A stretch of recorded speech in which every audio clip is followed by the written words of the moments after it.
Kau sungguh mengasihi kami. Terima kasih. Terima kasih. Haleluya.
Mari saudara semua bangkit berdiri.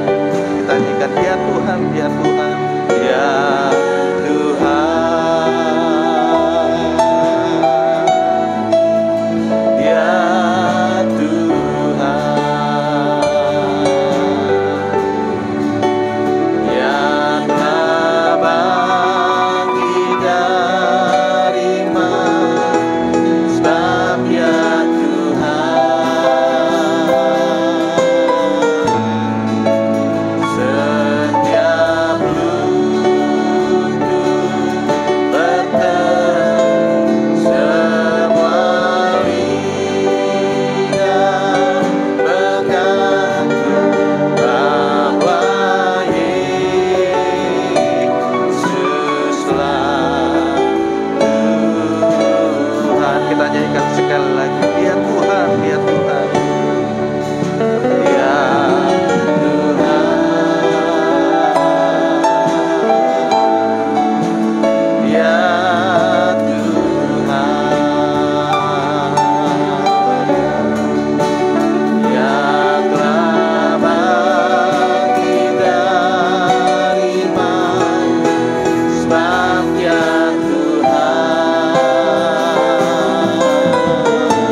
lutut bertelut, semua lidah mengaku. Setiap lutut bertelut,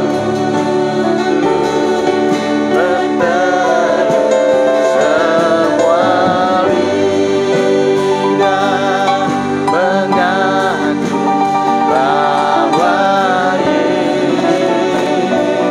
Yesuslah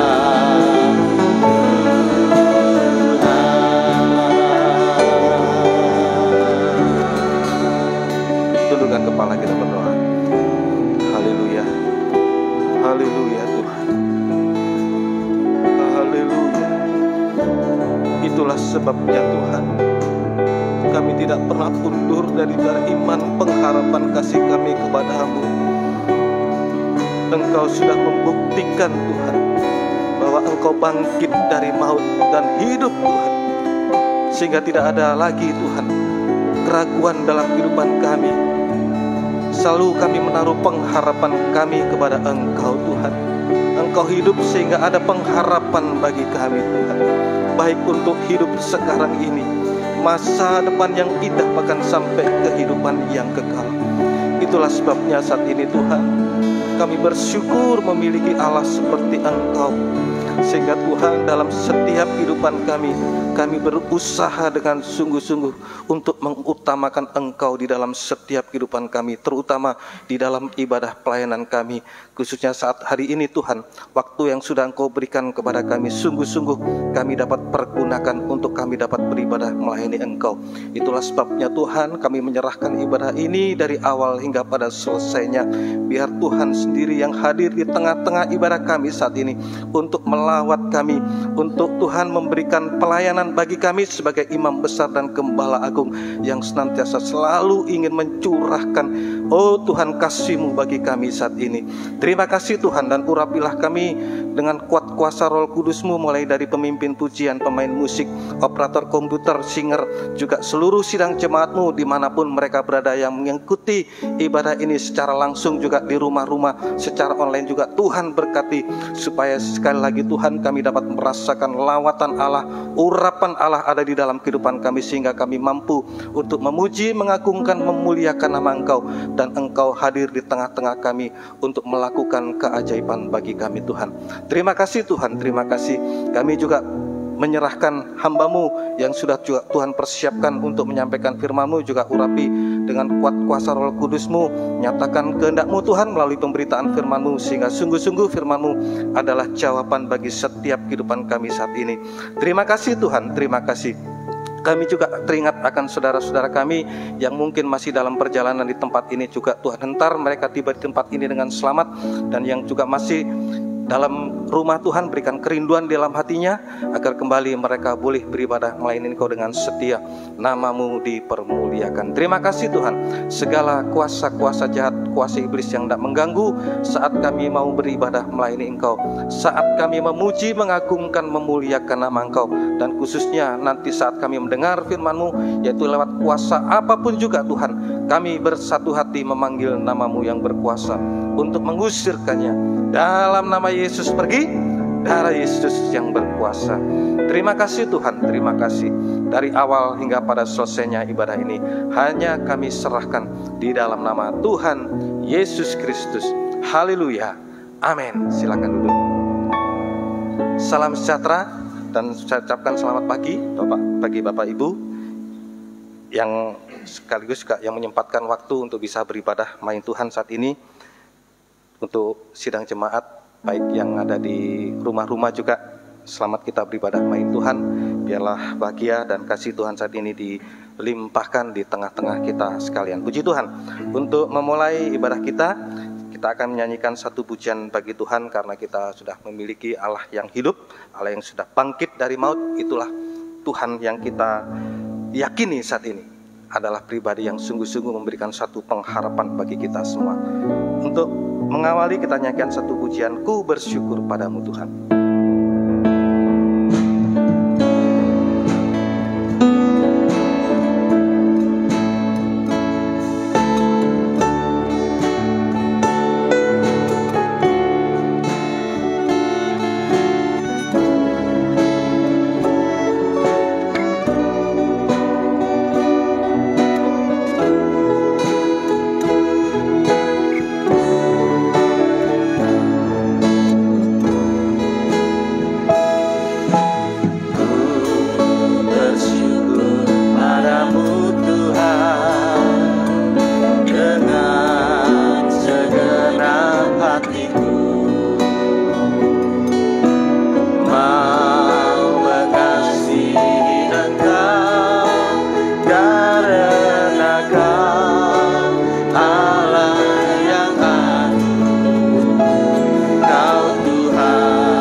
padamu Tuhan.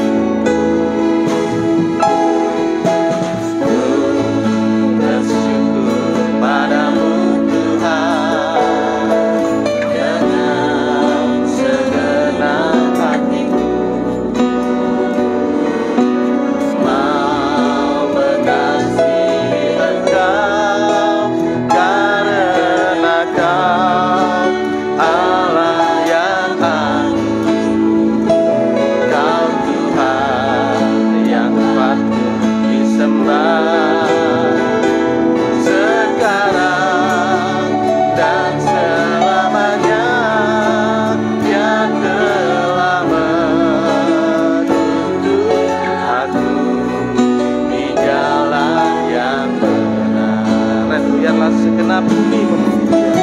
Biarlah segenap bumi memuji Dia akan kebesarannya. Karena segala jalan Tuhan adalah kasih dan kebenaran.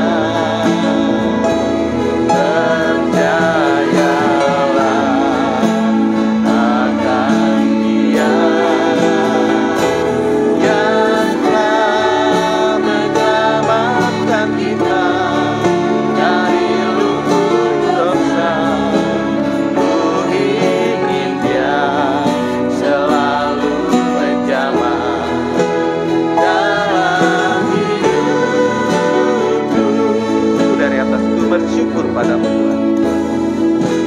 Ku bersyukur padamu Tuhan dengan segenap hatiku.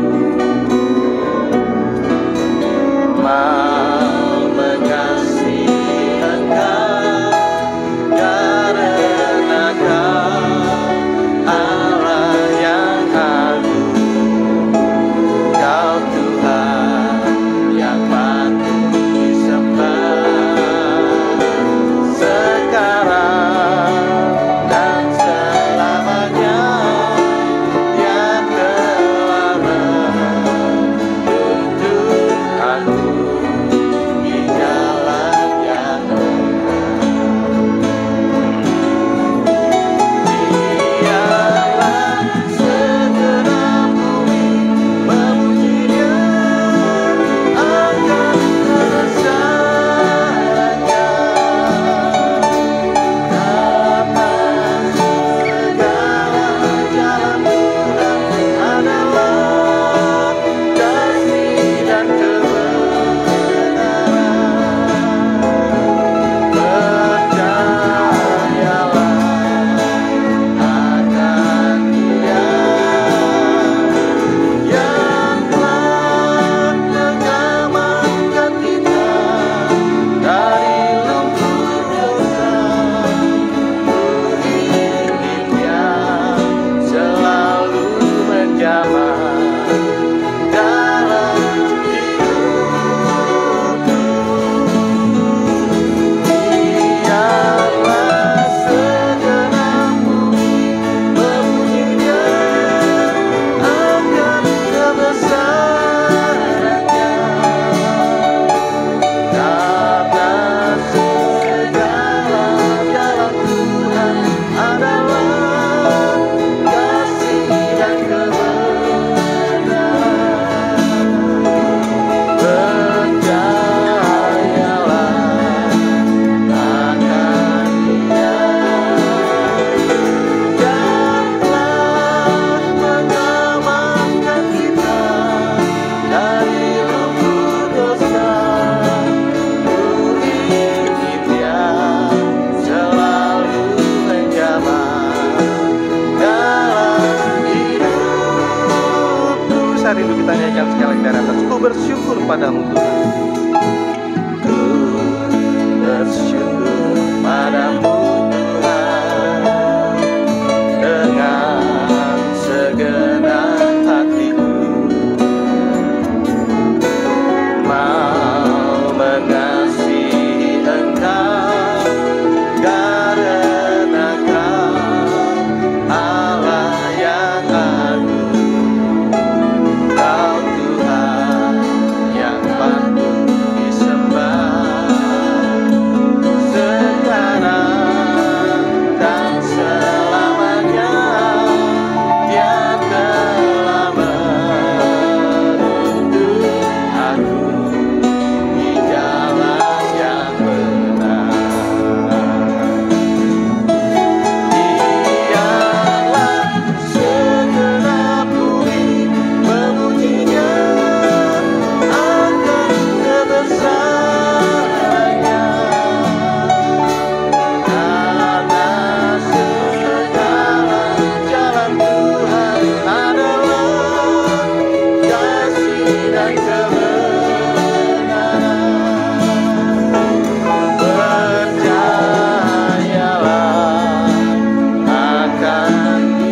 mulut kita senantiasa meluap dengan ucapan syukur kepada Allah, karena Allah sudah membuktikan kuasanya yang begitu besar. Dia sudah mengalahkan maut. Itulah sebabnya saat ini kita akan bersorak-sorai. Saya undang semua bangkit berdiri. Kita akan nyanyikan pujian bagi Tuhan, nyanyi bagi Dia.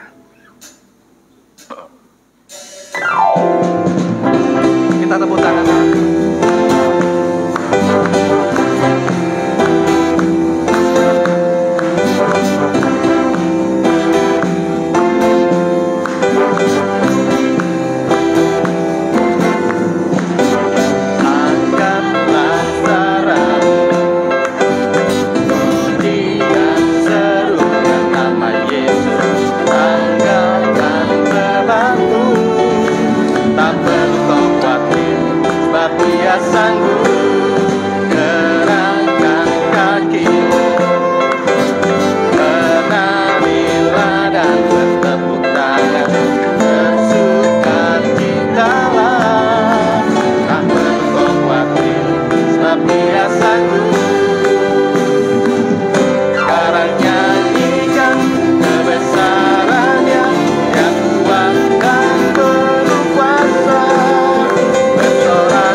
bersorak-sorai karena kasih-Nya telah datang melawat kita.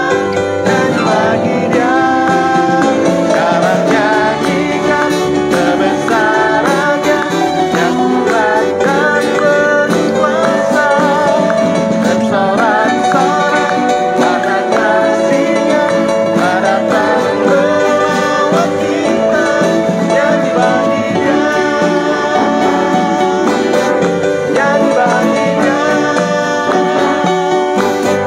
nyanyi bagi Dia.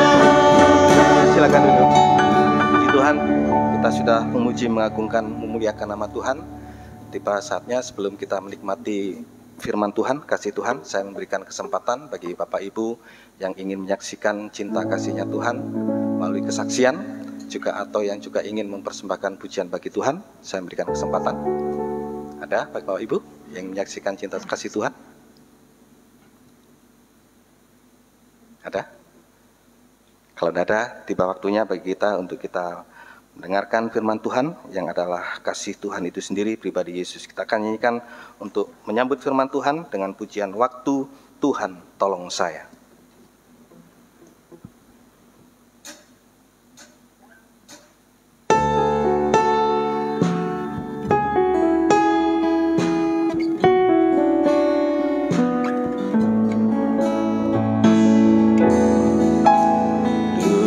Saya jauh dari jalan surga, orang yang terhilang dan sesat, tapi oleh cinta Tuhan beri saya terang.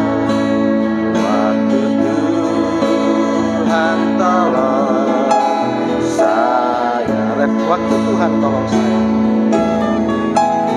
Waktu Tuhan tolong saya.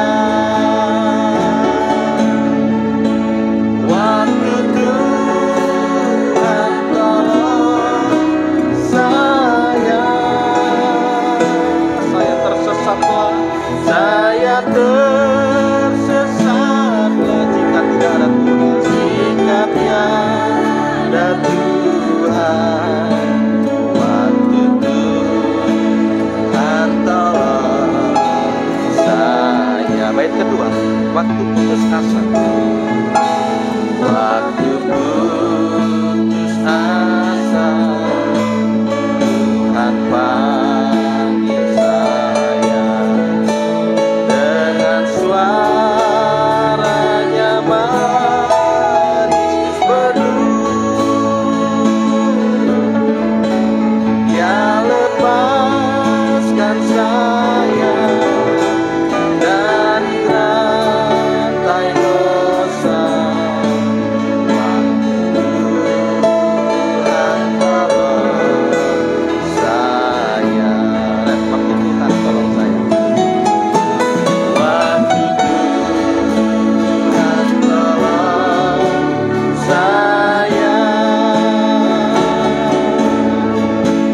Waktu Tuhan tolong saya. Sekarang ku bebaslah dari hukum dosa. Sekarang ku bebaslah dari hukum dosa. Waktu Tuhan tolong saya. Bait ketiga, hatiku tenanglah. Waktuku tenanglah sejak ku terima Dia. Angin ributku lalulah, sanalah ku dapat selamat sentosa. Waktu Tuhan tolong saya. Mari kita undang semua bagi diri. Waktu Tuhan tolong saya. Waktu Tuhan tolong saya. Waktu Tuhan tolong saya. Saya tersesatlah jika tidak ada Tuhan. Saya tersesatlah jika tiada Tuhan. Waktu Tuhan tolong saya. Sekali lagi kita nyanyikan refnya. Waktu selanjutnya saya serahkan kepada Bapak Kepala. Waktu Tuhan tolong saya.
betapa besar segala kasih karunia, kasih setia yang Tuhan sudah berikan kepada kami semua.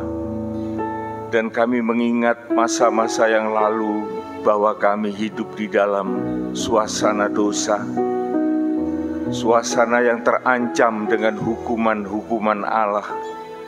Namun sekarang Tuhan, oleh karena pertolongan-Mu yang luar biasa, Engkau telah memberikan suatu pengertian kepada kami bahwa kami harus kembali kepadamu melalui Kristus Yesus yang sudah Engkau persiapkan dan Engkau anugerahkan kepada kami sebagai jalan kebenaran dan kehidupan, sehingga kami memperoleh sesuatu yang baru di dalam hidup ini Tuhan. Dan kami tidak takut atau tidak cemas lagi terhadap segala ancaman-ancaman dosa, oleh karena kami sudah terpisah dengan Dia dan kami hidup di dalam pembaharuan. Engkau mati bagi kami dan kami mengakui kematian Engkau bagi kami, dan kami juga mati di dalam dosa bersama dengan Engkau. Tetapi kami juga akan bangkit bersama dengan Engkau sampai pada kemuliaan yang Engkau janjikan. Oleh sebab itu Tuhan, biarlah setiap kali kami berhadapan dengan firman-Mu, maka ini semua merupakan suatu kesempatan yang indah, yang seharusnya tidak boleh disia-siakan, supaya kami tidak rugi hidup di dunia ini, tetapi kami siap untuk dibentuk, untuk menjadi sama seperti Engkau di dalam kemuliaan yang azali, yang Engkau sudah anugerahkan kepada kami. Terima kasih Tuhan, segala puji syukur bagi Engkau, dan kami mohon pengurapan Tuhan atas kehidupan kami di dalam kami beribadah dan menerima firman Tuhan. Dalam nama Tuhan Yesus Kristus, kami sudah berdoa. Amin. Amin. Silakan duduk Bapak Ibu.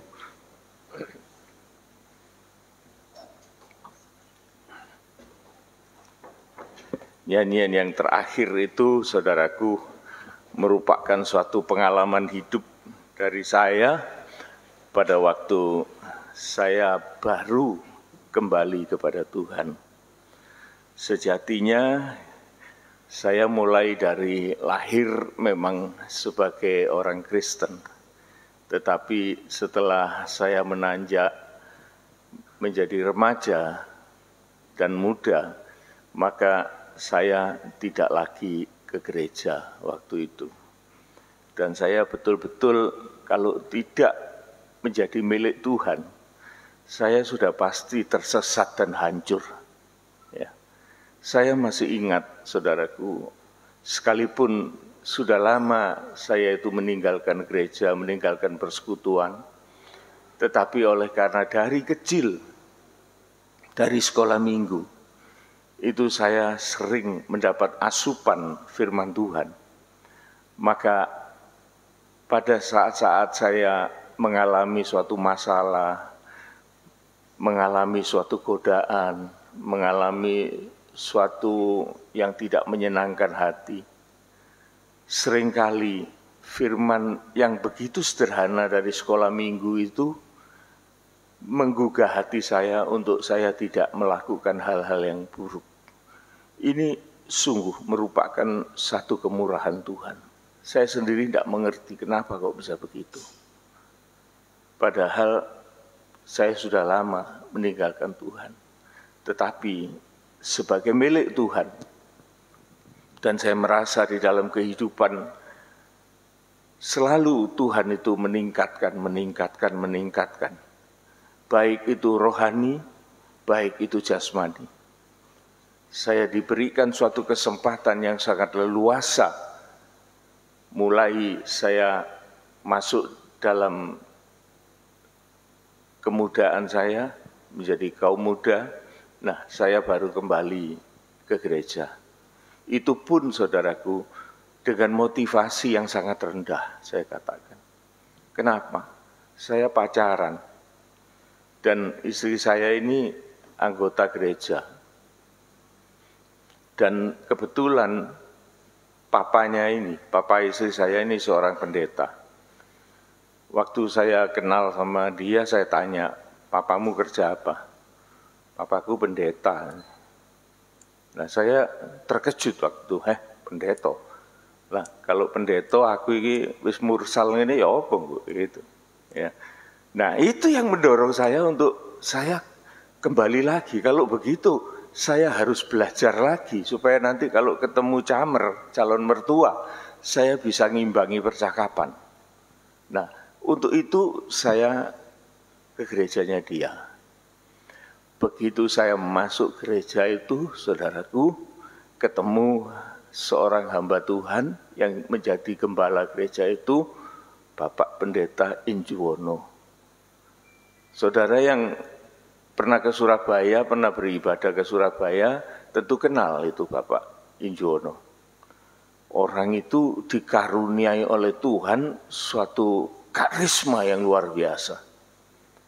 Luar biasa. Jadi kalau orang berhadapan dengan dia itu kesannya itu wah gitu. Jadi membuat hati itu gentar. Nah, waktu itu saya oleh Tuhan ditempatkan di dalam satu gereja yang mempunyai gembala semacam itu. Betul-betul itu seorang pemimpin, saudaraku. Jadi perkataannya itu selalu menjadi kenyataan. Kalau orang Jawa itu bilang itu apa ya, sabdo pandito ratu. Jadi apa yang dikatakan jadi. Jadi kalau dia sudah berkata-kata, itu semua itu merasa waduh gitu ya. Ada rasa keseganan, ketakutan, kehormat gitu. Nah, di tempat itulah saya mulai dibangun kembali oleh Tuhan lewat firman-firman yang saya dengarkan dari beliau. Makin lama saya merasa Tuhan itu kembali merangkul kehidupan saya dan segala tabiat yang tadinya begitu liar itu mulai secara perlahan-lahan Tuhan memperbaiki dan Tuhan merestorasi dengan firman-Nya, dengan Roh Kudusnya. Dan hidup itu berjalan begitu rupa, saudaraku. Berjalan bersama dengan Tuhan. Sampai pada akhirnya, ya saya ditempatkan di tempat ini bertemu dengan saudara-saudara. Saya tidak pernah mimpi, saudaraku, bahwa saya akan berada di Lumajang. Tetapi tangan Tuhan itu yang membawa saya ke tempat-tempat yang tadinya saya tidak tahu, tapi pada akhirnya saya ditetapkan di tempat ini. Kita, saudaraku, mempunyai suatu pandangan ini harus jelas bahwa rencana Tuhan itu bukan rencana yang ngawur. Kalau kita ini dipertemukan di tempat ini, kita sama-sama punya tanggung jawab, saudara. Saya punya tanggung jawab. Tuhan memberi saya sesuatu untuk membina jemaat. Tapi tanggung jawab jemaat itu juga ada, saudaraku. Dia harus juga mau bersama-sama dibina. Oleh karena seorang gembala itu tidak bisa lepas sendiri, kemudian wah suci sendiri, tidak bisa. Dia harus menunggu jemaat. Dan jemaat juga harus setia untuk menerima firman Tuhan. Sehingga gembala dan jemaat itu akan tumbuh bersama. Kita melihat banyak contoh-contoh, saudaraku. Sebagaimana Musa itu berjalan di padang gurun, dia mendapat suatu permasalahan dari bangsa Israel. Dan berapa kali perjalanan Israel itu tertunda oleh karena rungsetnya kacaunya Israel itu di dalam pimpinan itu. Sampai pada akhirnya seluruh jemaat itu gagal. Bayangkan, saudaraku, seorang Musa yang dipakai oleh Tuhan dengan kuasa yang begitu besar. Pada akhirnya Tuhan mengatakan, kamu tidak akan masuk ke tanah Kanaan. Bahkan Musa itu sebagai pemimpin juga dia tidak menghormati aku loh. Coba, saudaraku. Musa itu gimana ya? Orang yang betul-betul dipakai oleh Tuhan. Suatu saat saudaraku, dia saking kecewanya, dia sampai melanggar ketentuan Tuhan untuk minta air itu loh. Dia suruh ngomong sama batu itu untuk mengalirkan air. Tetapi oleh karena emosi memuncak, dia mengambil tongkat dan pukul batu itu. Dan Tuhan mengatakan, engkau tidak menghargai aku, maka engkau tidak akan masuk ke tanah perjanjian. Dan seluruh umat ini juga akan mati di padang gurun. Hanya beberapa orang yang sudah ditentukan oleh Allah untuk masuk ke Kanaan. Bahkan lebih dari itu saudaraku, Allah menawarkan kepada Musa, biar seluruh Israel ini mati di padang gurun, aku akan membuat bangsa yang baru melalui engkau. Bayangkan saudaraku, kemuncak kemarahan Allah itu dinyatakan di dalam firman Tuhan. Tetapi Musa itu sebagai seorang pemimpin, dia mengatakan, tidak Tuhan. Nanti apa yang dikatakan oleh orang-orang bahwa engkau telah melepaskan Israel dari Mesir dan engkau bersumpah kepada nenek moyang mereka Abraham, Ishak dan Yakub bahwa mereka ini akan menjadi bangsa yang besar. Bagaimana mereka harus binasa di padang gurun? Dari sini saudaraku, kita bisa melihat sejarah perjalanan kerohanian anak-anak Tuhan. Harus ada kerjasama yang baik. Harus ada saling membutuhkan, saling mengerti, saling menghargai. Supaya jemaat Tuhan, dimanapun mereka berada, mereka akan berkembang menjadi dewasa. Dewasa dalam hal rohani. Itu pengalaman hidup saya, saudaraku. Betul-betul saya bisa berkaca dari firman Tuhan. Dan saya diperkenankan oleh Tuhan dalam masa muda saya. Saya mulai, dari dulu saudaraku, saya itu berangan-angan seperti Yesus. Saya umur 30, waktu itu saya punya angan-angan saya harus melayani Tuhan seperti Yesus. Umur 30. Tapi waktu itu tidak ada keberanian. Saya bekerja. Dan Tuhan memberikan berkat-berkat di dalam pekerjaan jasmani saya. Tidak mengecewakan. Dan betul-betul itu merupakan suatu berkat yang menyenangkan buat saya. Dan bisa membangun. Bahkan saya bisa berbuat banyak untuk pelayanan. Itu pekerjaan yang diberikan oleh Tuhan.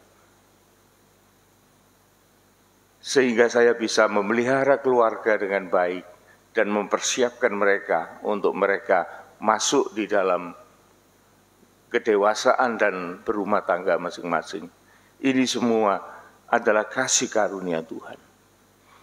Oleh sebab itu, saudaraku, saya selalu mengatakan bahwa kita jangan sampai rugi, hidup cuma sekali, mendapat kesempatan yang baik untuk mengenal Yesus.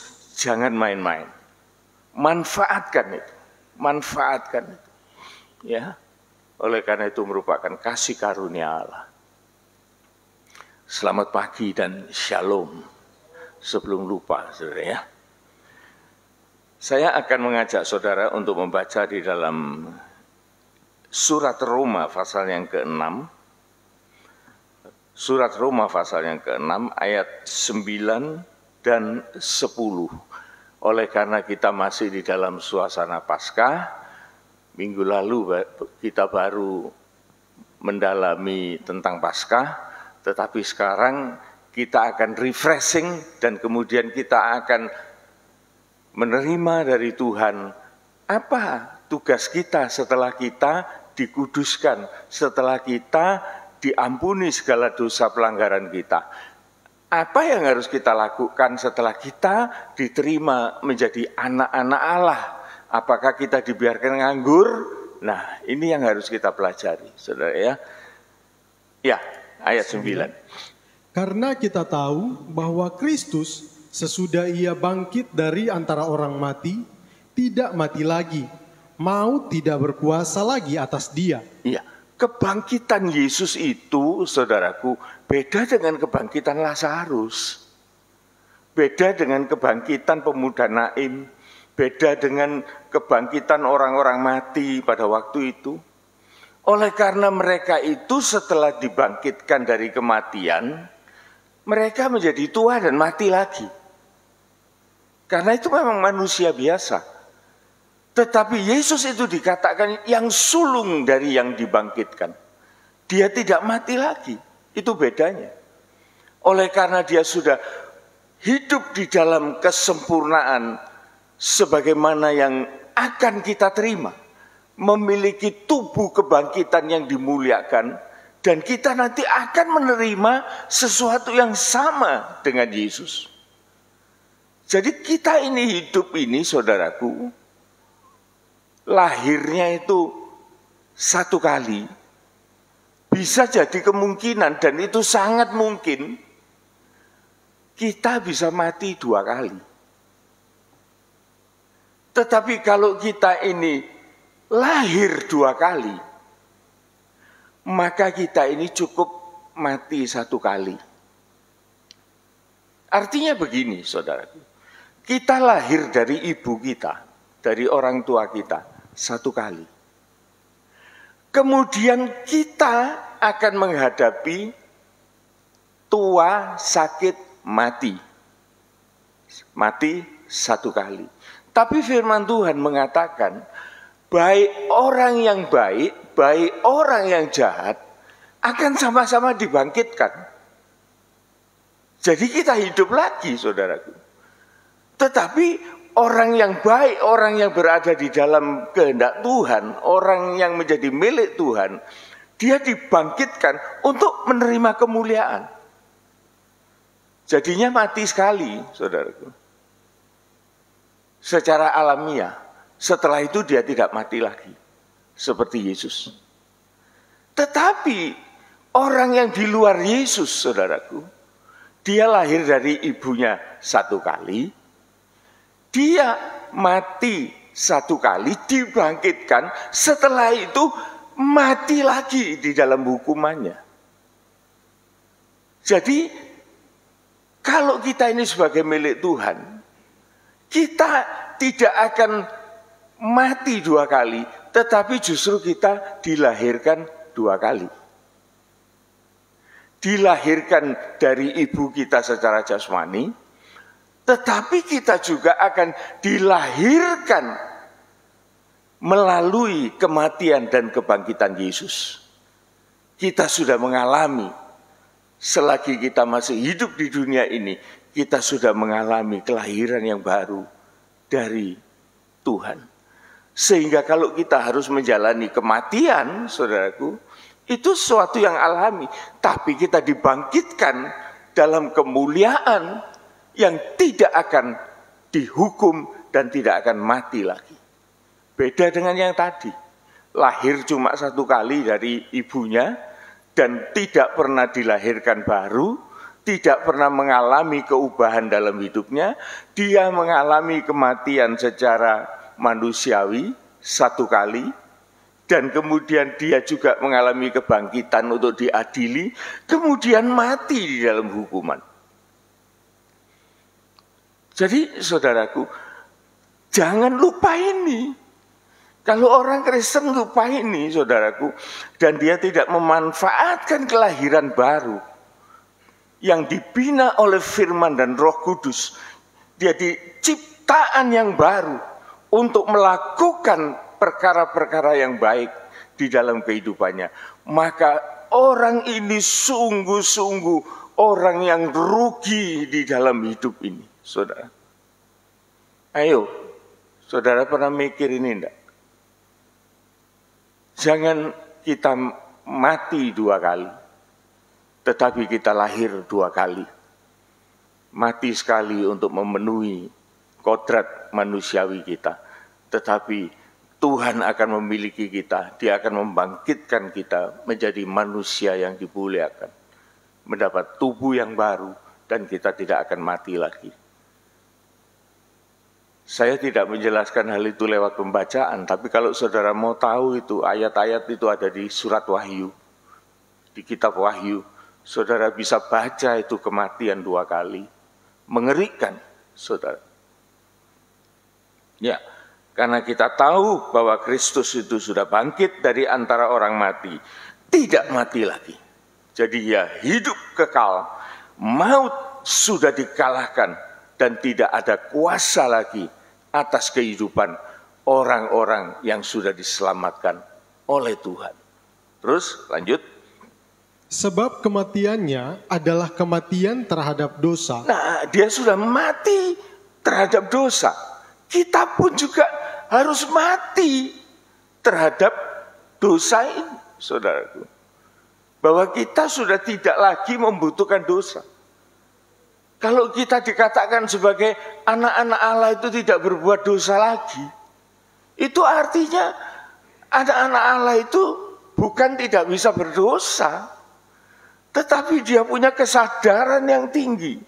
Dan dia punya suatu antivirus dosa itu.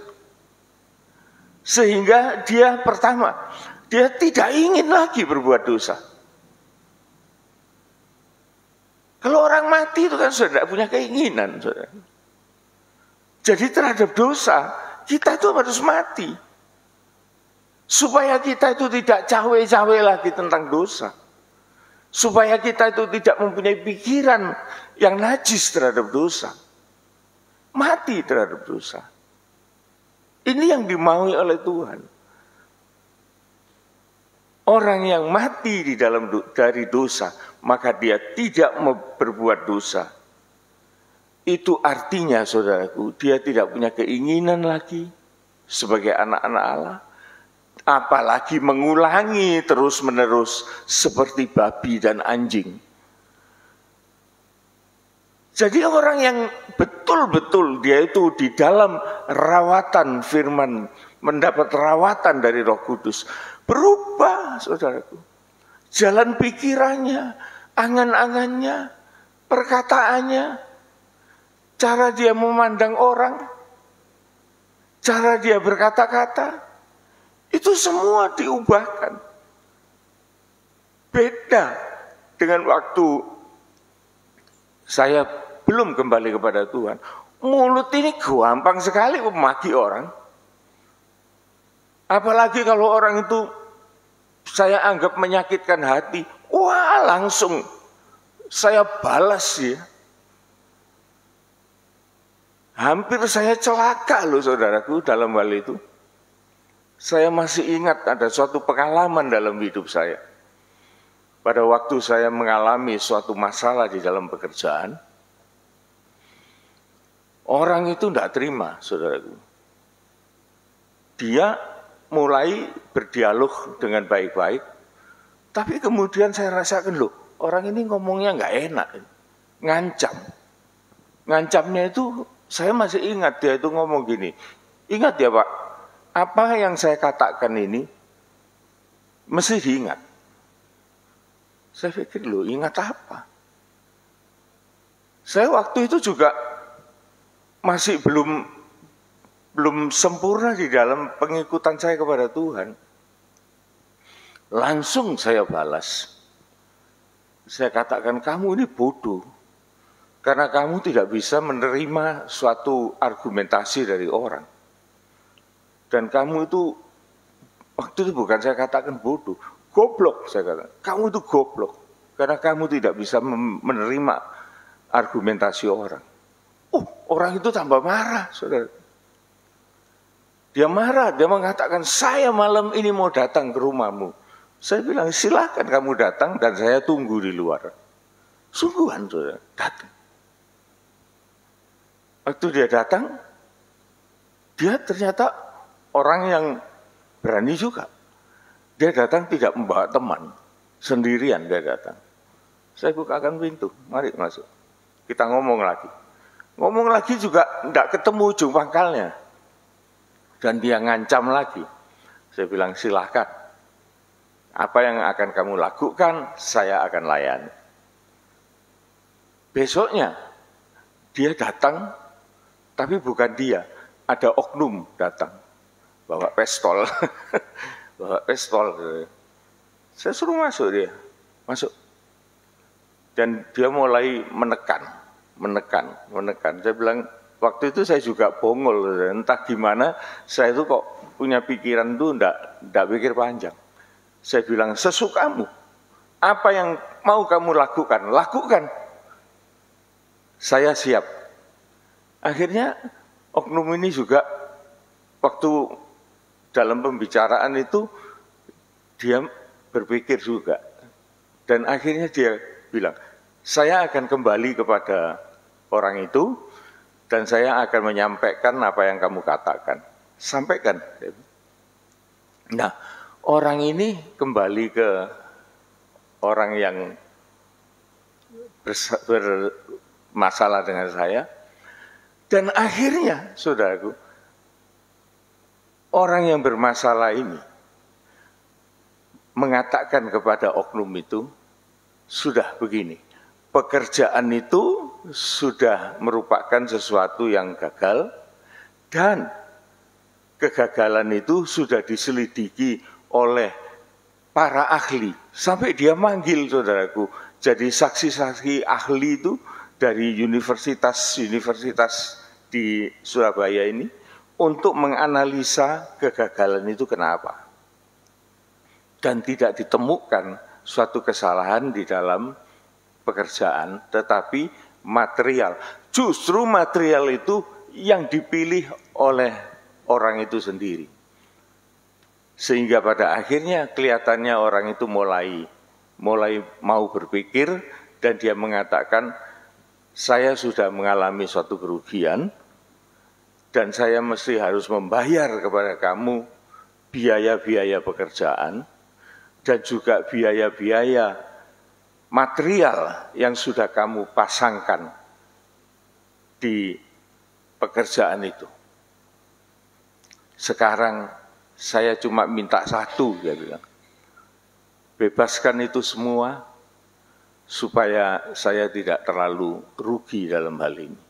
Nah, waktu saya mendengar itu, saudaraku, Tuhan juga ikut berbicara kepada saya. Bayangkan, ini suatu firman yang mengikuti kita kemana kita pergi. Kita bisa salah, saudaraku. Tetapi firman itu akan membuat suatu jalan yang indah dalam kehidupan kita. Waktu oknum itu kembali ke tempat saya, ke kantor saya, dan dia mengatakan bahwa orang yang bermasalah itu menawarkan hal-hal semacam ini. Saya pikir dalam hati saya, orang itu sudah rugi, pasti rugi. Dan kerugian itu tidak kecil.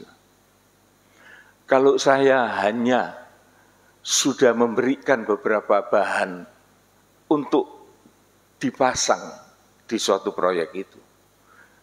Dan sekarang barang-barang itu juga ikut hancur dan saya tidak bisa mengambil lagi. Dan juga saya beli barang-barang itu.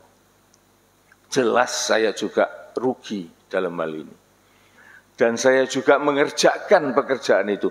Jelas saya juga rugi di dalam hal ini. Tetapi kerugian saya dibanding dengan kerugian orang itu, dia lebih banyak. Bisa timbul, saudaraku, rasa belas kasihan. Bisa timbul, belas kasihan itu bisa ada di dalam hati. Sehingga saya memikirkan, saya tidak akan memperberat orang ini. Saya katakan kepada oknum itu, saya bersedia membebaskan biaya kerja, saya membebaskan segala barang-barang yang sudah saya suplai, supaya tidak usah dibayar lagi. Ini merupakan belas kasihan. Dan ada pikiran lagi yang mengatakan, bola itu sudah ada di tangan saya. Kan dia memberikan bola itu kepada saya. Mau saya apakan? Mau saya tendang balik? Atau mau saya mainkan?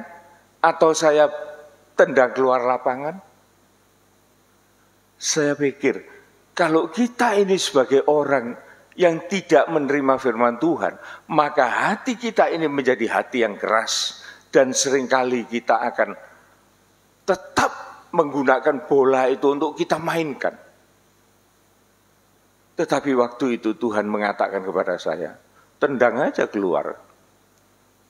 Supaya tidak lagi ada urusan-urusan semacam ini. Kemudian saya mengatakan kepada orang itu, saya mau membantu dia. Apapun yang dia minta, saya akan bantu. Mengenai segala pembayaran dan lain sebagainya, saya bebaskan. Saya tidak akan menagih. Dan bola ini sudah ada di tangan saya tendang keluar untuk saya tidak mau urus lagi. Nah, selesai saudara. Coba kalau Tuhan itu tidak beserta dengan saya dan saya mempertahankan segala macam sifat tabiat yang tidak sesuai dengan firman Tuhan, tidak sesuai dengan anak Allah, maka saya berada di dalam keadaan yang gelap, tidak menjadi terang, tidak menjadi suatu kesaksian. Dan ini merupakan sesuatu yang gawat. Dan saya tahu betul bahwa orang itu bukan orang yang sembarangan. Dia orang yang kaya. Dia bisa berbuat segala sesuatu yang bisa melawan dan juga bisa membahayakan saya. Tetapi Tuhan juga menggerakkan hati dia. Dan dia memberikan suatu penawaran yang semacam itu. Betapa bodohnya kalau saya itu tetap ngotot, tidak punya belas kasihan, tidak punya empati. Oleh sebab itu Tuhan mengatakan kepada kita, menangislah bersama dengan orang yang menangis. Tertawa bersukacitalah dengan orang yang bersukacita. Bukan kita ini pelin-pelan saudaraku. Tetapi sebagai anak Tuhan itu harus punya perasaan empati. Harus punya solidaritas. Jangan engkau mentertawakan kalau musuhmu itu jatuh. Jangan engkau mengolok-ngolok kalau musuhmu itu terperosok. Siapa tahu kalau orang yang jatuh, orang yang terperosok itu, dia berbalik kepada Tuhan. Dan dia mohon ampun kepada Tuhan. Sedangkan kita masih sibuk mengolok-olok dia. Maka Tuhan itu akan berpaling kepada kita. Dan Tuhan itu akan menghukum kita. Ini yang Tuhan mau, saudaraku. Di dalam kehidupan kita yang sudah menerima Kristus. Dia mati dan bangkit untuk kita. Dia memberikan contoh kematian atas dosa. Itu tadi baru sebagian kecil pengalaman hidup. Supaya kita memanfaatkan kebaikan Tuhan itu untuk kita berbuat baik kepada sesama. Ini yang Tuhan mau. Bukan sebab kematiannya adalah kematian terhadap dosa. Satu kali untuk selama-lamanya. Dan kehidupan adalah kehidupan kita sekarang. Hanya bagi Allah. Hanya bagi Allah. Saudara. Dan Tuhan sudah memberikan yang terbaik bagi kita. Dan kita harus tahu apa yang harus kita lakukan. Mari saudaraku, kita sekarang akan masuk di dalam apa yang menjadi rencana Allah di dalam kehidupan kita. Kita akan membaca di dalam Matius pasal yang ke-5. Ini paling tidak saudaraku, kalau kita ini mengaku sebagai milik Tuhan, yang menerima penebusan dan mau berubah dalam kehidupan kita, kita menjadi anak-anak Allah. Allah itu adalah terang, dan terang itu di dalam Allah itu tidak ada segi kegelapan. Ini Tuhan mau untuk memakai kehidupan kita. Kita baca Matius 5 ayat yang ke-13. Garam dan terang dunia. Kamu adalah garam dunia. Kita ini, saudaraku, adalah garam dunia. Bukan dikatakan seperti garam, bukan. Tetapi Tuhan mengatakan langsung, kamu ini garam dunia. Saudara tahu garam? Terus?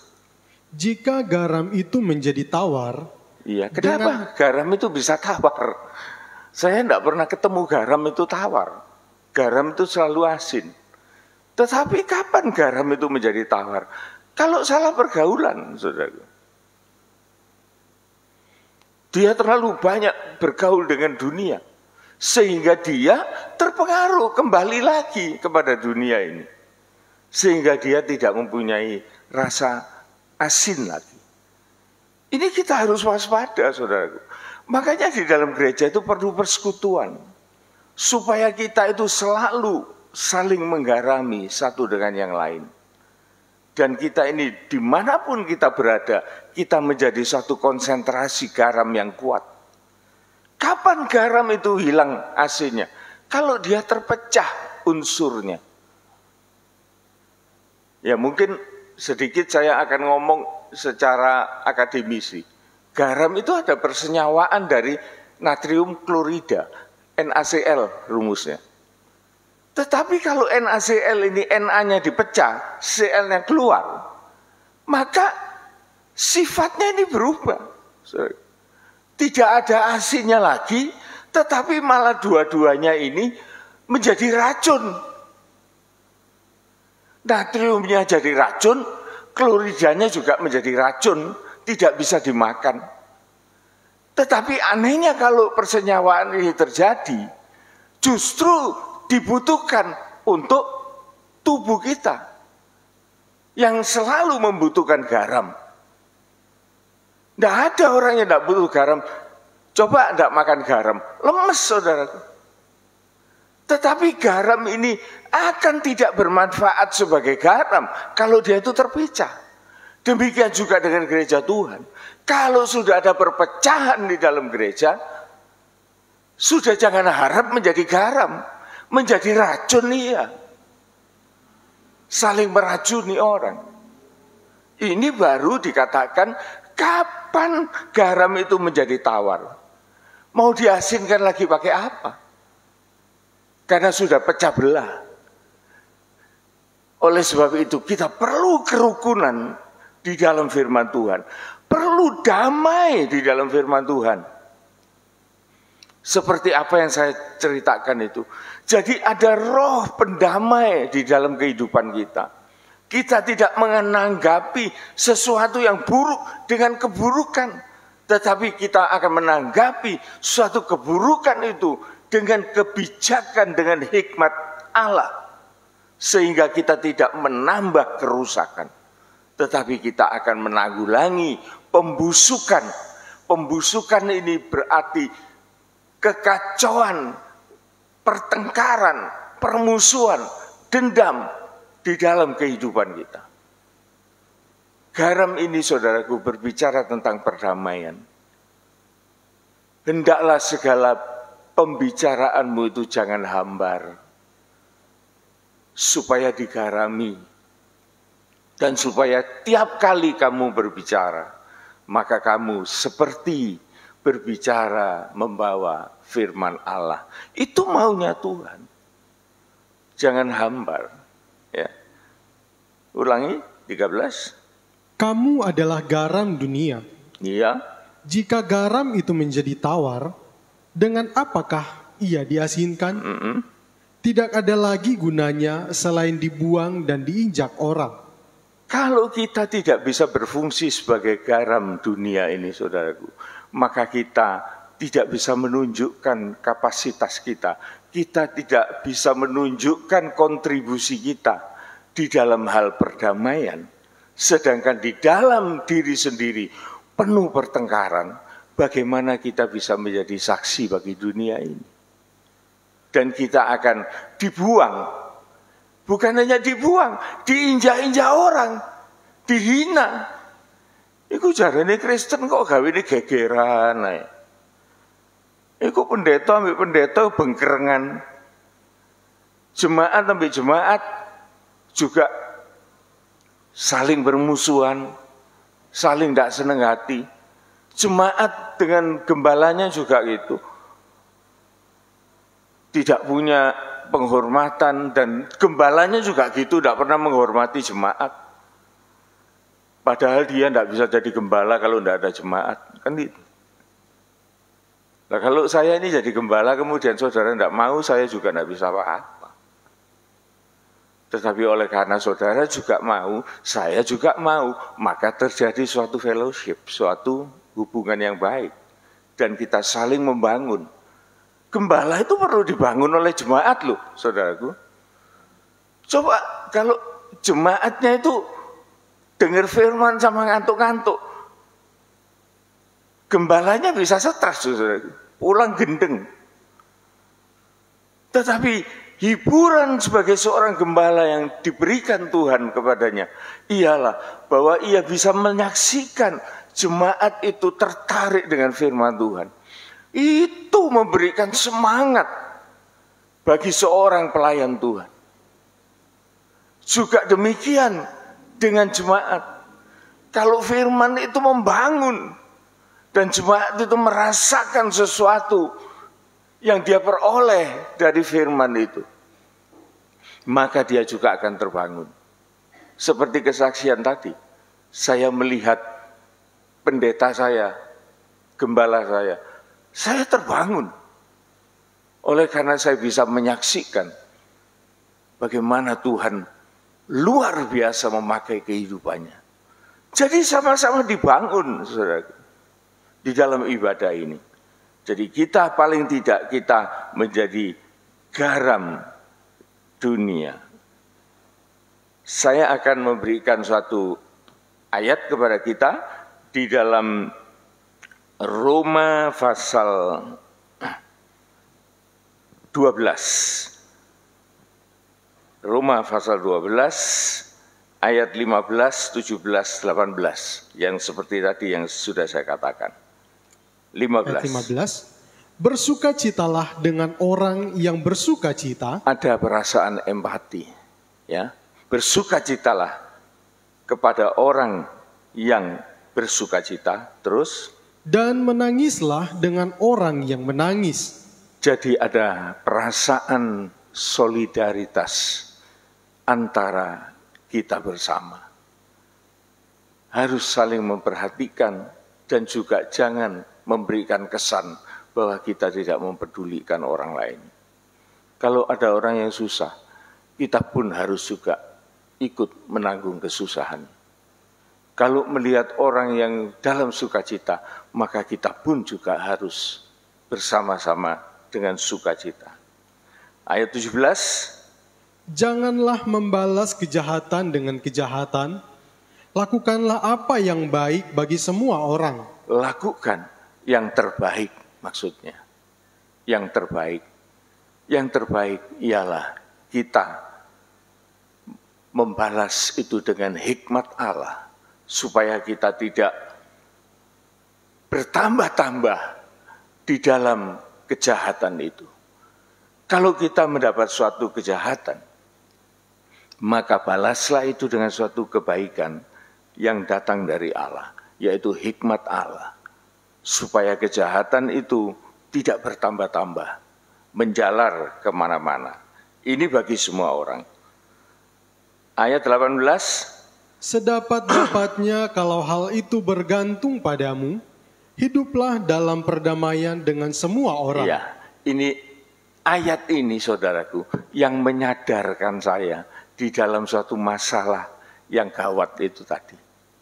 Oleh karena dikatakan sedapat-dapatnya, kalau bola itu ada di tanganmu, ya, hiduplah damai dengan semua orang.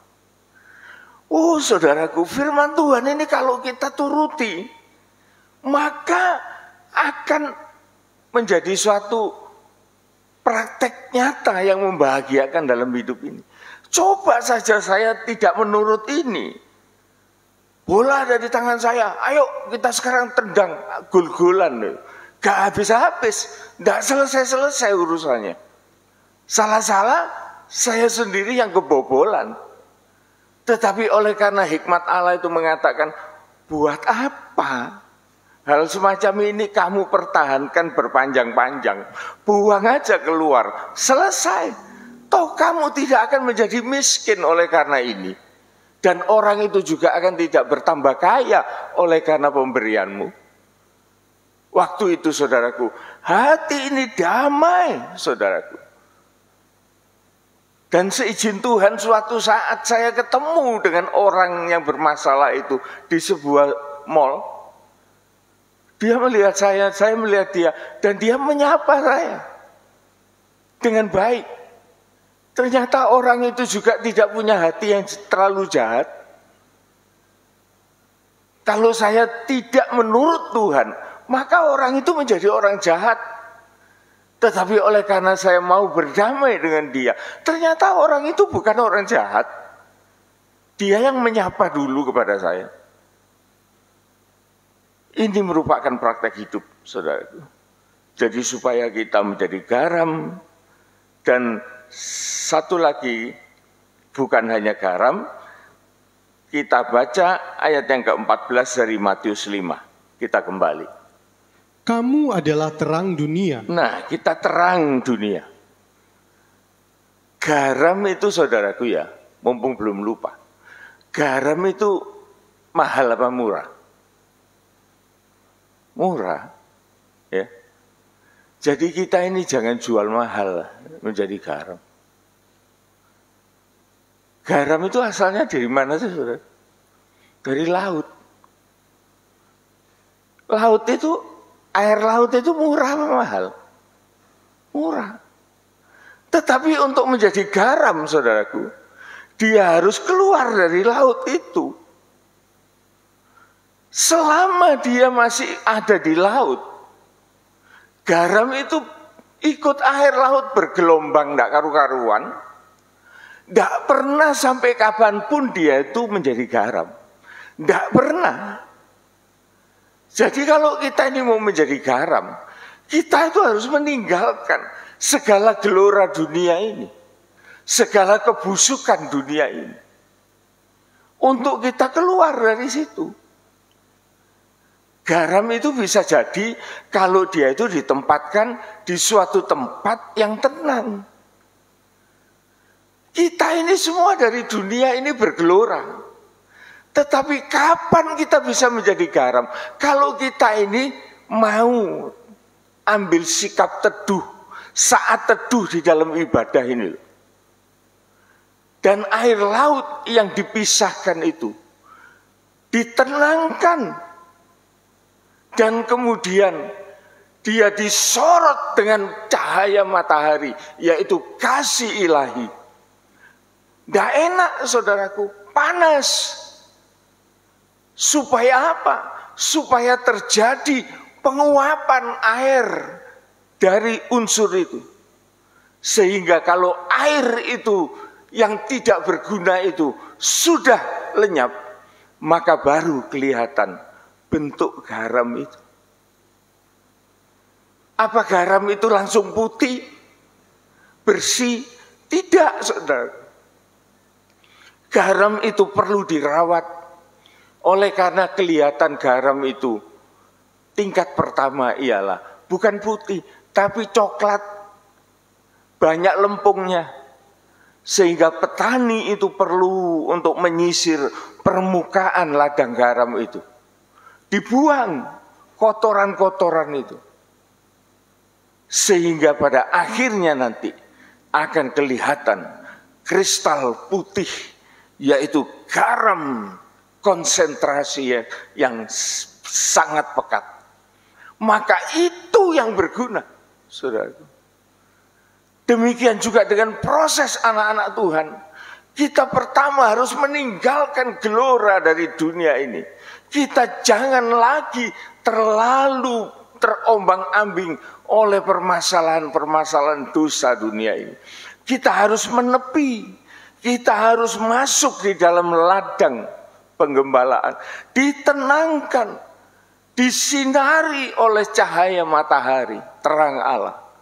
Maka justru di dalam terang itu kita akan mulai dibentuk.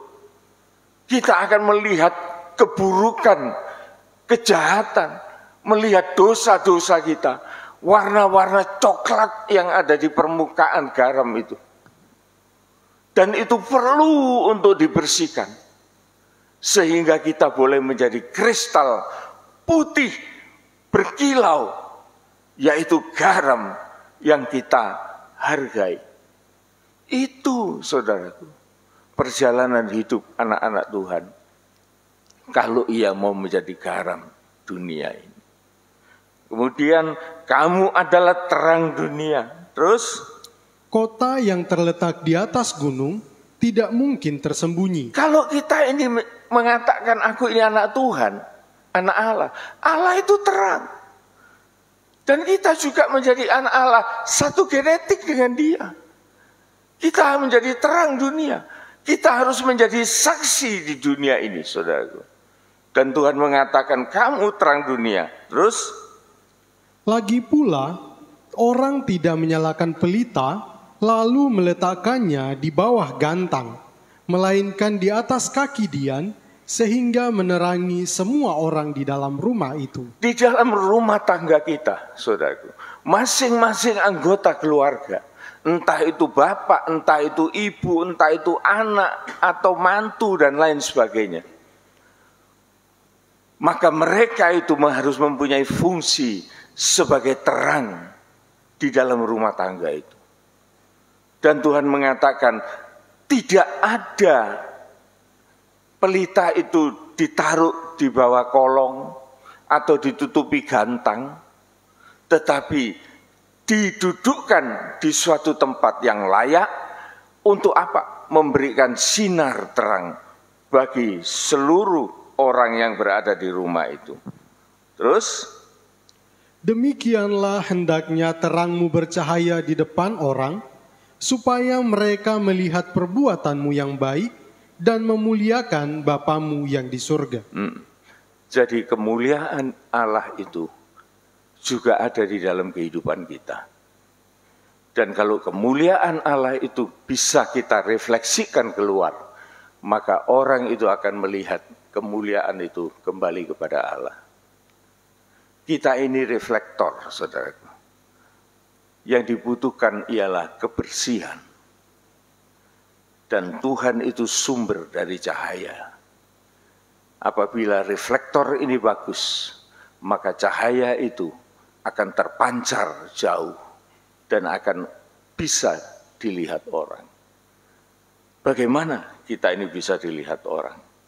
Kita harus mempunyai praktek hidup, saudaraku ya. Coba kita lihat sedikit tentang praktek hidup sebagai terang itu bagaimana. Kita melihat di dalam 1 Yohanes pasal 2 ayat yang ke-7.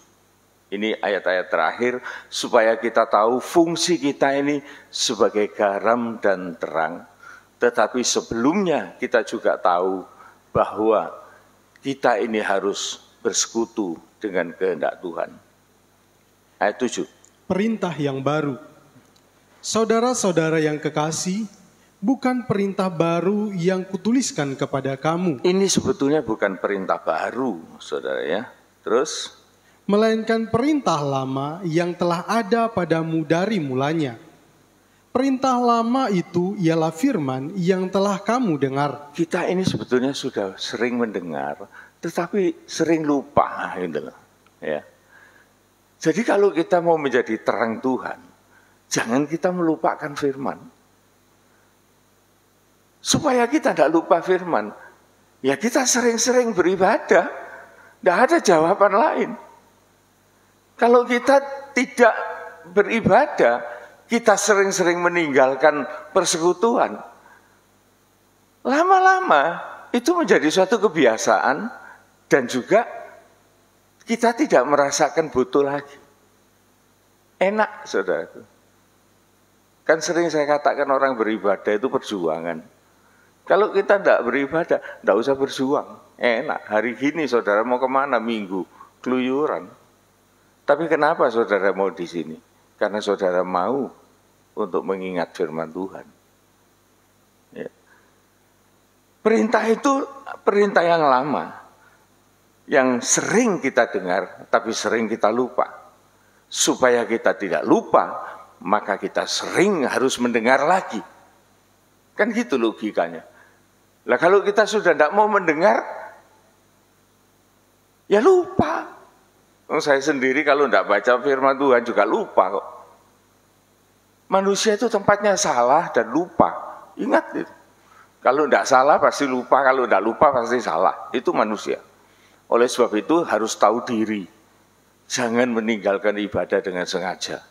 Karena tidak ada lagi yang bisa ngopeni kita kalau kita tidak mau ibadah. Sudah, titik, selesai. Tidak punya komentar. Lanjut ayat yang ke-9.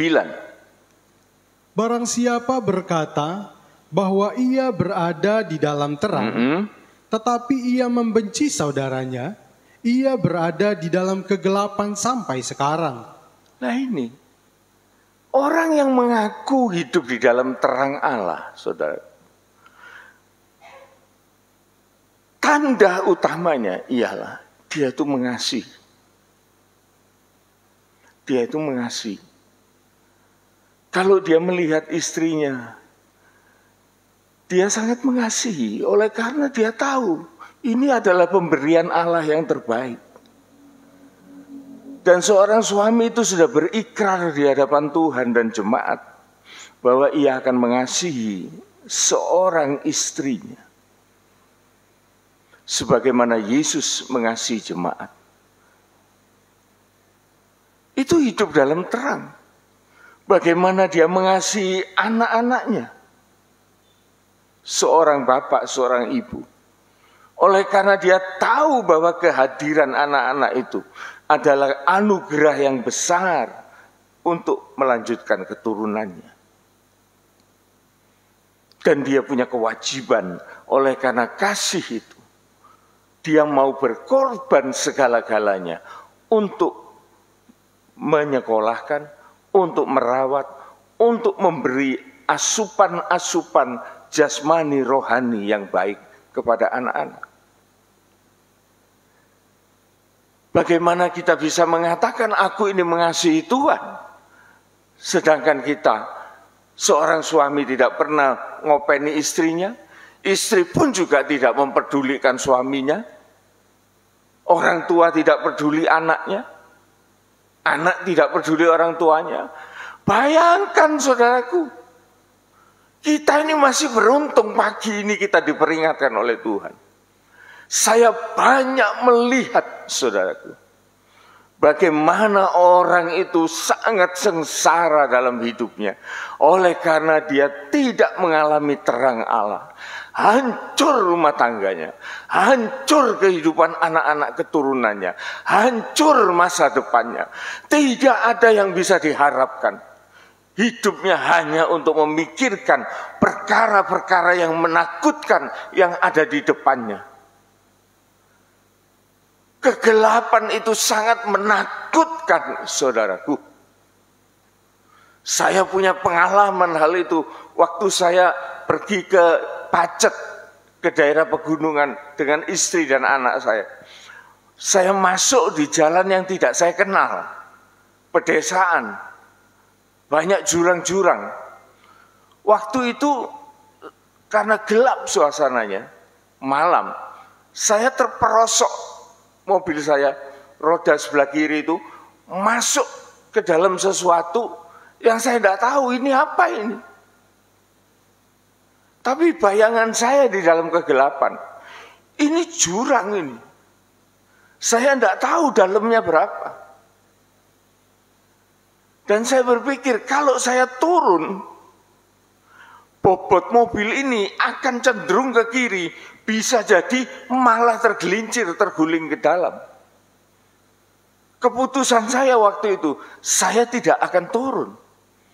Oleh karena berbahaya. Dan saya menunggu ada orang yang lewat. Sepi saudaraku malam. Saya mengatakan kepada istri saya dan anak saya, tenang ya, jangan bergerak. Saya tidak tahu apa itu sebelah kiri itu. Tidak bisa melihat. Ya untungnya saudaraku, beberapa waktu kemudian ada orang jalan, beberapa orang jalan di belakang mobil. Dan kemudian yaitu orang-orang desa itu saudaraku, mereka itu baik sekali.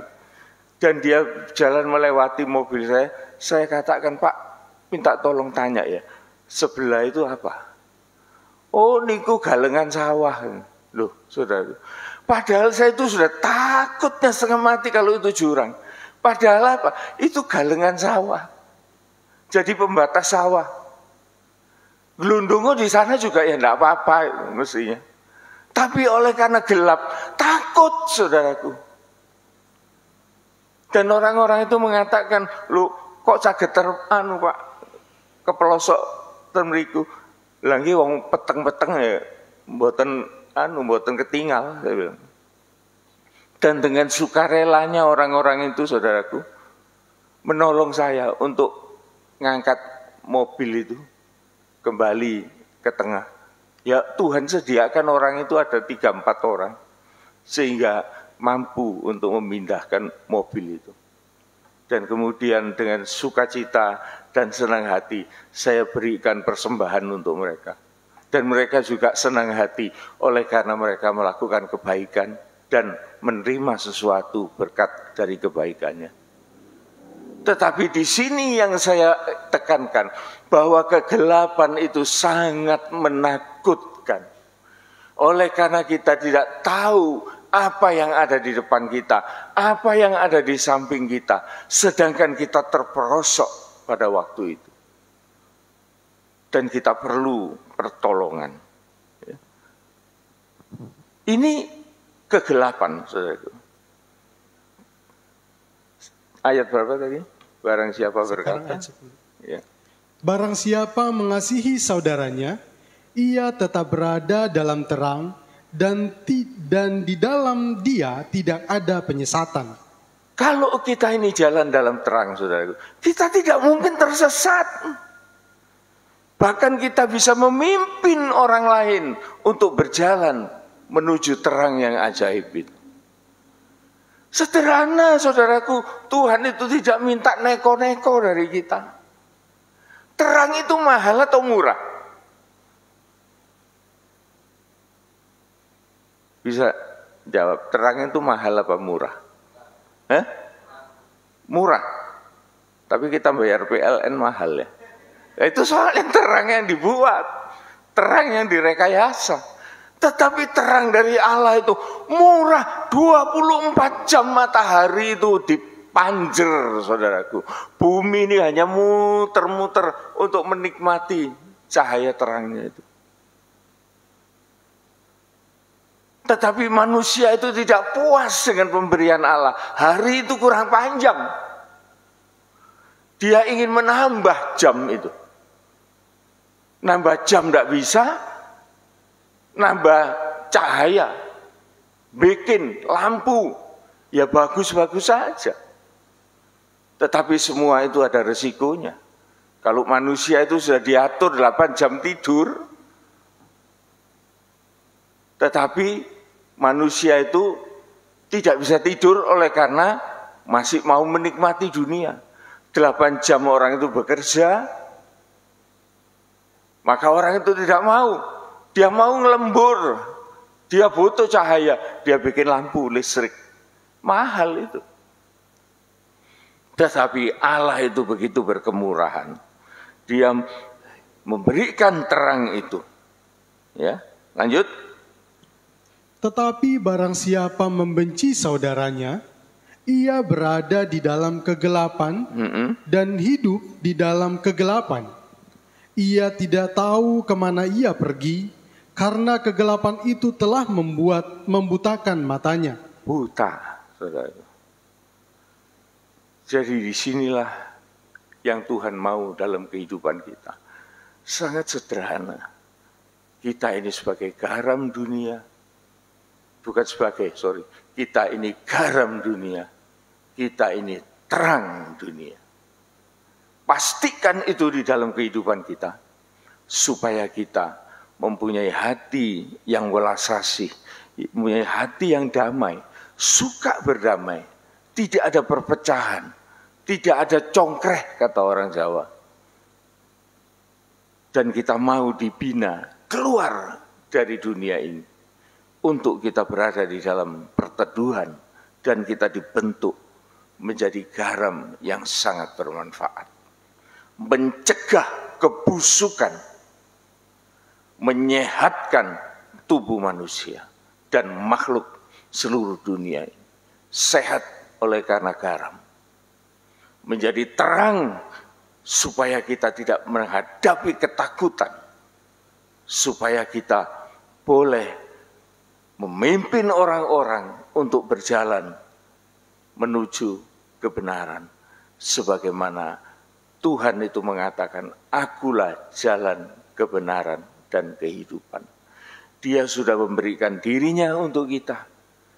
Mustahil kalau dia tidak menghendaki kita untuk menjadi mulia sama seperti dia. Jangan kita mau mati 2 kali, saudara. Mati cuma sekali, it's okay sebagai manusia. Tetapi setelah kita dibangkitkan, kita langsung dimuliakan. Tapi kalau kita tidak pernah dilahirkan baru, kita mati pun akan mengalami kebangkitan, bukan untuk dimuliakan, untuk dihukum lagi. Inilah kematian yang kekal. Inilah maut itu. Dan kita tahu maut itu sudah dikalahkan oleh Yesus. Dia sudah bangkit dan menang bagi kita. Dan dia sudah memberikan contoh teladan kepastian arah hidup kita. Dia dipermuliakan. Amin. Kita akan menyanyikan sebuah nyanyian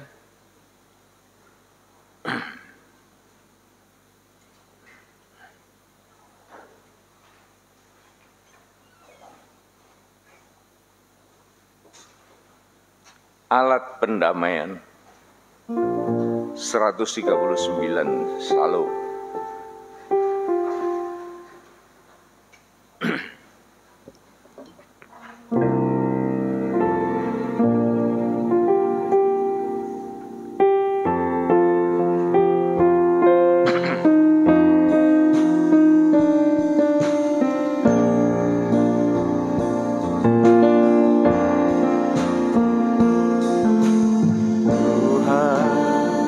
Dengarlah doa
firman-Mu yang amat suci, nyatakan kuasa korban-Mu yang mampu mengangkat. Refrain kedua. Jadikan hidupku alat perdamaian-Mu,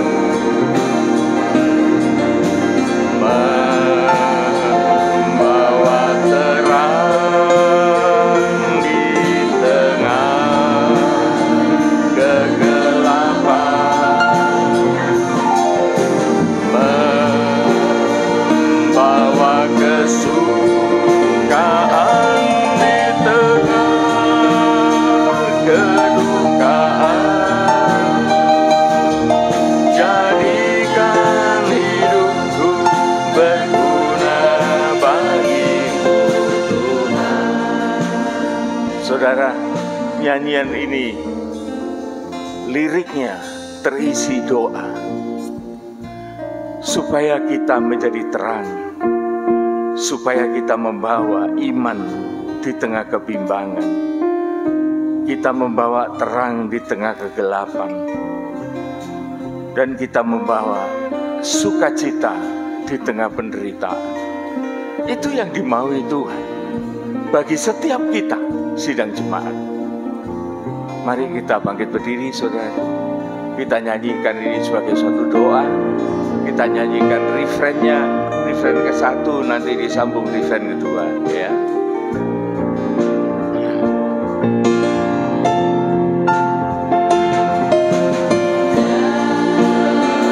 Jadikan hidupku alat perdamaian-Mu,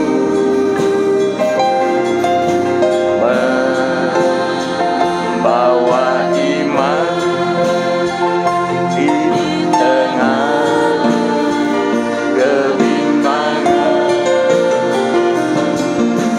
membawa kasih-Mu di tengah kebencian,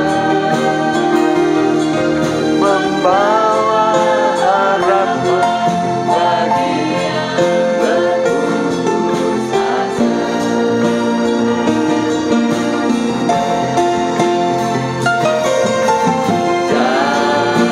Jadikan hidupku alat perdamaian-Mu, membawa terang di tengah kegelapan,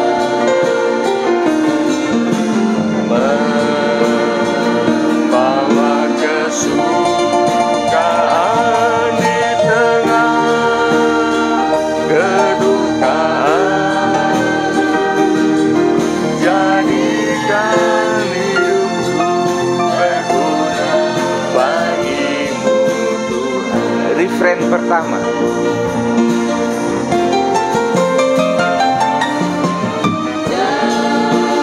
Jadikan hidupku alat perdamaian-Mu, membawa iman di tengah kebimbangan, membawa kasih-Mu di tengah kebencian, membawa harapan bagi yang berputus asa. Tuhan, apa yang kami ucapkan di dalam puji-pujian ini, Tuhan, sebagai penutup dari firman yang telah kami dengar, kabulkan ya Tuhan. Jangan Engkau melihat kelemahan dan kekurangan kami, oleh karena Engkau yang sanggup mengerjakan segala-galanya dalam kehidupan kami. Kami mengaku Tuhan, seringkali kami gagal untuk menjadi garam dan terang dunia ini.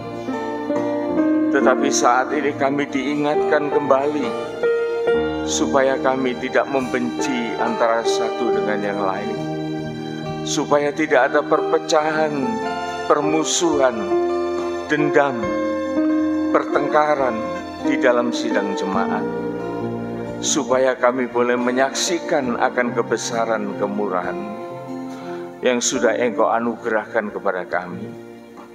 Kami akan sanggup oleh karena Engkau sudah mati dan bangkit bagi kami, Tuhan. Dan Engkau memberikan kuasa untuk kami menang atas maut. Oleh sebab itu di dalam perjalanan hidup ini Tuhan, Engkau juga memberi kami kuasa untuk berkemenangan, untuk mengalahkan segala godaan iblis. Tuhan, biar ini menjadi suatu kenyataan di dalam perjalanan hidup kami yang hanya satu kali di dunia ini. Dan jangan biarkan kami untuk mengalami kematian yang kedua kalinya. Oleh karena Tuhan, kami berpegang kepada janji-Mu bahwa ada keubahan dalam kebangkitan itu sampai kepada kemuliaan sebagaimana Yesus itu mulia. Maka kita pun semua akan mendapat suatu kemuliaan yang sama, akan mengalami suatu pembaharuan tubuh rohani yang baru, yang tidak mati lagi, yang tidak diserahkan kepada maut, tetapi kami akan mewarisi kerajaan surga. Oleh karena kami adalah anak-anak Allah yang berhak untuk menerima waris dari Allah. Terima kasih ya Tuhan. Biarlah firman-Mu ini permanen di dalam hati pikiran kami, sehingga kami senantiasa mengingat akan rencana Tuhan yang mudah kami ingat, tetapi juga seringkali mudah kami lupakan. Oleh sebab itu berikan keinsafan kepada kami, supaya kami menghargai setiap ibadah yang diselenggarakan. Oleh karena ibadah ini adalah sebagian dari perjuangan kami hidup di dunia ini untuk mendekatkan diri kepada Tuhan. Tidak ada jalan lain Tuhan, Engkau tidak memberikan jalan lain. Engkau sudah memastikan ibadah ini sebagai suatu jalan untuk kita sampai kepada rencana-Mu. Tolong kami Tuhan, tolong kami, berikan kami kemampuan keinsafan, supaya kami mempergunakan masa-masa yang sudah pendek ini Tuhan, untuk menyenangkan hati-Mu. Dalam nama Tuhan Yesus Kristus, kami sudah berdoa. Amin, amin, amin. Silakan duduk Bapak Ibu, kita dengar pengumuman.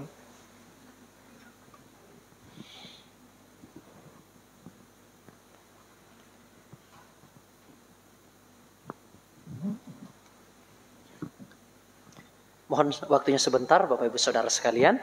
Pertama-tama saya ucapkan banyak terima kasih kepada Bapak Ibu Saudara yang selalu setia di dalam menyaksikan ataupun hadir di tempat rumah ibadah ini. Tuhan Yesus memberkati kita dalam kesehatan, keluarga, pekerjaan. Tuhan Yesus senantiasa beserta kita semua. Beberapa pengumuman yang akan saya bagikan bagi kita semua. Bapak Ibu Saudara, minggu depan tidak ada ibadah secara tatap muka. Saya ulangi Bapak Ibu. Minggu depan tidak ada ibadah secara tatap muka, namun tetap ada ibadah online. Nanti Bapak Ibu boleh menyaksikannya. Kami akan bagikan linknya di grup GPT Lumajang maupun GPT Jatiroto. Tidak ada ibadah secara tatap muka, namun untuk ibadah online kami tetap sediakan. Kami sangat menghargai Bapak Ibu Saudara, barangkali selama 2 tahun ini kita tidak bisa mengunjungi saudara kita seperti itu. Jadi kami sangat menghargai dan memaklumi akan hal itu, sehingga kita boleh mungkin ke tempat saudara kita. Namun jikalau mungkin memiliki waktu dan kesempatan, boleh juga menonton atau menyaksikan ibadah live streaming yang akan kami selenggarakan juga di tanggal 1 Mei Bapak Ibu Saudara sekalian. Jadi tetap ada ibadah secara live streaming saudara sekalian. Yang kedua, pengumuman yang akan saya bagikan, nanti ada ibadah sekolah minggu jam 4 sore. Jadi bagi Bapak Ibu Saudara yang memiliki anak-anaknya boleh diajak supaya sejak dini anak-anak kita boleh mengenal Tuhan lebih dalam lagi, saudara sekalian. Dan juga untuk tanggal 1 Mei, minggu depan maksud saya, tanggal 1 Mei 2022, ibadah sekolah minggu libur. Saya ulangi, tanggal 1 Mei 2022, ibadah sekolah minggu libur. Jadi untuk hari ini ada, namun minggu depan ibadah sekolah minggu itu libur, Bapak Ibu Saudara sekalian. Nah, ibadah sekolah minggu dimulai lagi tanggal 8 Mei 2022. Jadi 1 minggunya lagi. Dan juga kita akan memulaikan ibadah kita secara tatap muka, maksud saya itu tanggal 8 Mei 2022. Itu pengumuman kedua yang saya bagikan. Pengumuman ketiga yang akan saya bagikan bagi kita semua. Ada beberapa yang berulang tahun, yaitu Ibu Fitri yang biasa dari Jatiroto. Selamat ulang tahun untuk Ibu Fitri. Mungkin menyaksikan secara live streaming. Tuhan Yesus memberkati dalam kesehatan, keluarga dan pekerjaan serta pelayanannya. Tuhan Yesus memberkati. Nanti kita akan doakan juga bersama-sama. Dan juga Tante Aaron, Saudari Aaron berulang tahun. Mungkin 2-3 hari lagi ya. Iya, 2-3 hari lagi, tapi mungkin kita akan doakan bersama-sama karena minggu depan kita tidak secara tatap muka seperti itu. Selamat ulang tahun. Selamat ulang tahun. Tuhan Yesus memberkati dalam sekolahnya juga masa depannya Tuhan Yesus memberkati. Dan pengumuman selanjutnya yang terakhir yang akan saya bagikan bagi kita semua, berdoa untuk Mama Fani yang sakit, yaitu ibu mertua dari saudara Pingping ya. Pingping ya, anak dari Bu Ana. Jadi doa untuk Mama Fani yang sakit, ibu mertua dari Ko Pingping. Kita nanti juga akan berdoakan bersama-sama. Yang terakhir yang ingin saya sampaikan bagi kita semua, bagi Bapak Ibu yang ingin memberikan persembahan dalam bentuk apa saja, boleh langsung menyerahkannya atau memasukkannya di dalam kotak yang ada di belakang. Mau ibadah, sepulang ibadah juga senyaman dari Bapak Ibu Saudara semuanya. Demikian pengumuman yang saya bagikan bagi kita semua. Tuhan Yesus memberkati kita. Mari kita akan sama-sama bangkit berdiri dan kita akan menerima doa berkat dari Bapak Gembala kita.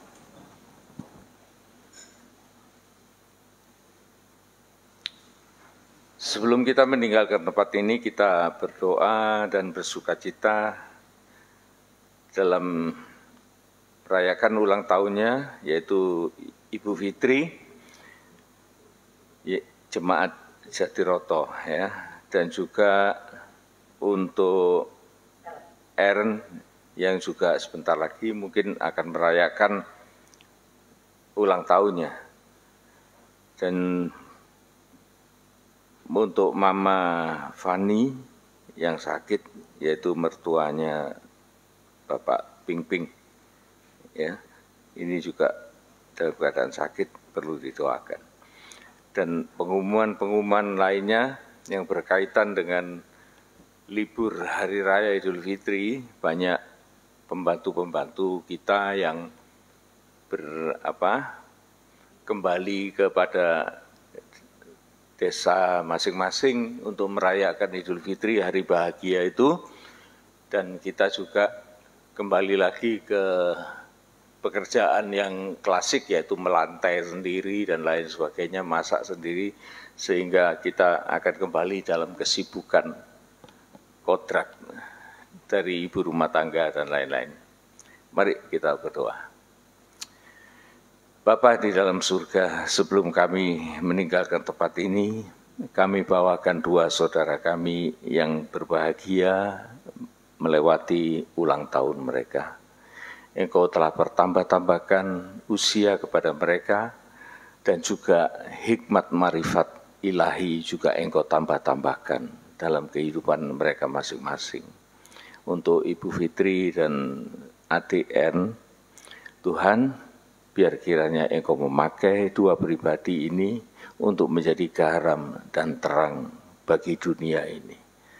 Dari apa yang mereka dengar, mereka dapat melakukan itu dengan sukacita, dan mereka menjadi orang-orang yang bermanfaat di dalam tangan Tuhan. Engkau pakai kehidupan mereka, Tuhan, bahkan seluruh keluarga mereka Engkau pakai, dan untuk memuliakan Tuhan di dalam keluarga mereka masing-masing. Tuhan, kami juga berdoa untuk Ibu Fani yang di dalam keadaan sakit.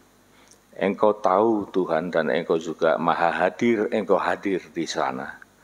Kami hanya memohonkan kepadamu Tuhan, biarlah belas kasihan-Mu berlaku dalam kehidupan ibu ini, dan Engkau ulurkan tangan kasih-Mu, jamahan tangan-Mu yang penuh mujizat, supaya kesembuhan itu, pemulihan itu segera terjadi. Di dalam nama Tuhan Yesus Kristus, biarlah ini semuanya akan mewujudkan kemuliaan-Mu di dalam kehidupan mereka masing-masing. Terima kasih Tuhan. Dan kami juga mohonkan berkat bagi sidang jemaat.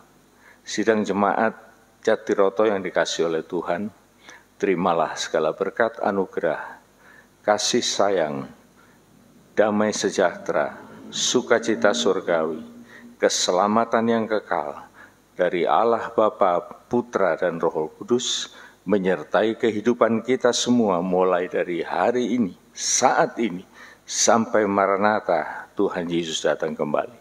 Pulanglah beserta dengan segala berkat ini dan juga berkat-berkat jasmaniah untuk kita juga menjadi berkat bagi orang lain. Dalam nama Tuhan Yesus Kristus, kami sudah mohonkan semuanya ini. Amin, amin, amin. Tuhan memberkati.